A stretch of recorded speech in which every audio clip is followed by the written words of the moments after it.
Welcome to the Rugby League Bunker, the show where we review the big issues around the game. My name's Clint, thanks for joining us. So let's get this thing on. On this week's update, we'll be looking at the results from the NRL and the Superleague, as well as the standings from the respective competitions as we run into the finals. Let's get into it.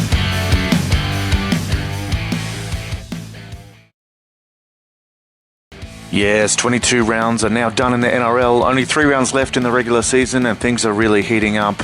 Melbourne and Penrith each had key players missing for their clash, but Melbourne were a brick wall in defence, shutting the Panthers out. It's lucky the Panthers have a handy lead in the competition because they've won 1 from their last 3 matches, with some tough ones coming up. The Warriors turned it on in Auckland, defeating the Doggies 42-18. Gee, the Warriors are entertaining when they're at their best, aren't they? The Rabbitohs impressive with their own shutout of Parramatta. The Roosters, who are fighting tooth and nail for a final spot, upset the second-place Cowboys, and aren't they finding some form at the right end of the season? Cronulla took care of business against the West Tigers. The Broncos bounced back from 2 straight losses to get a win over the struggling Knights. Canberra eked out a crucial win in controversial circumstances against St George Illawarra. The loser of that one was always going to find it tough to make the finals moving forward. And the Gold Coast, where did that one come from? Climbing off the bottom of the ladder with a win over the Eagles. Manly, 4 losses in a row now, and their season is in trouble. To the ladder now, and the Panthers maintain their 6-point lead, courtesy of the Cowboys' loss.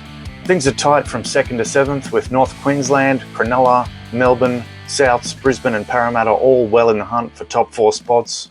The Roosters win keeps them in 8th spot outright, and Canberra seem to be the sole team from outside the 8 that will challenge them for a final spot now, with the Eagles and Dragons both suffering painful losses. And whilst the Bulldogs, Warriors, Knights, Titans and Tigers are out of finals contention, they can certainly make life difficult for teams that are still in contention. The Gold Coast win this week was handy as it moved them off the bottom of the ladder, and we'll see if the West Tigers can respond.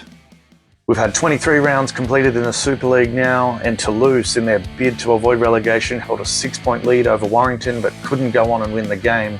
Castleford leads with important wins over Catalans and Hull KR respectively to keep themselves in the top 6. Salford with an upset win over Huddersfield to keep their season alive. St Helens demolished Hull FC 60-6, and Wakefield Trinity with a huge upset over Wigan, which is crucial in the relegation battle. Like the Panthers in the NRL, St Helens have a big lead over the field in the Super League. Wigan, Huddersfield and Catalans are jostling for spots in the top 4, but losses this week to the Giants and Dragons have hurt their top 2 aspirations. Castleford, Leeds and Salford continue to battle for a finals berth, with Hull KR and FC an outside chance, albeit unlikely, of finishing in the top 6. Warrington and Wakefield are almost safe from relegation with 4 matches remaining. That win over Wigan was huge for Wakefield, and it is looking very lonely at the bottom of the ladder for Toulouse now, needing to find some wins quick if they're going to save themselves for dropping out of the Super League at the end of the season. And that's us updated for the week. If you enjoyed the content, please like the video, share it, leave your comments down below and consider subscribing to the channel. It helps us out greatly and is much appreciated. See you next week.